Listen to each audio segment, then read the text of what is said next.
ભરૂચ શહેરની ઘરફોડ ચોરીના ગુનામાં છેલ્લા 21 વર્ષથી પોલીસની ધરપકડથી દૂર રહેલો રીઢો આરોપી આખરે ઝડપાઈ ગયો છે.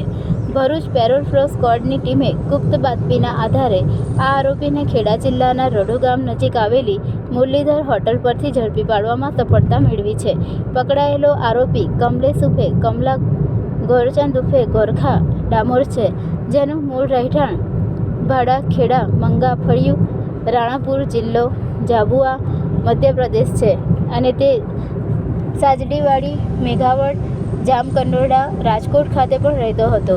ભરૂચ શહેર એ ડિવિઝન પોલીસ સ્ટેશન અને ભરૂચ શહેર બી ડિવિઝન પોલીસ સ્ટેશનમાં નોંધાયેલા કુલ 4 ઘરફોડ ચોરીના ગુનાઓમાં તે વોન્ટેડ હતો.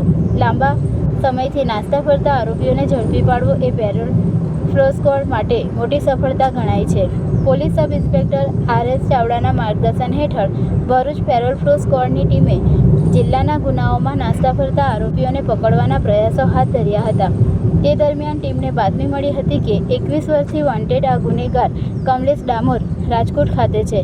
બાતમીના આધારે સ્ક્વોડની ટીમ, જેમાં બોપાભાઈ ભુડિયા, સરફરાજ ગોહિલ, અજયસિંહ પરમાર, શક્તિસિંહ ગોહિલ, અનિલભાઈ કટારા અને રાકેશભાઈ કંડોલિયા સામે હતા, જે ટીમ રાજકોટ ખાતે તપાસ માટે પહોંચી હતી.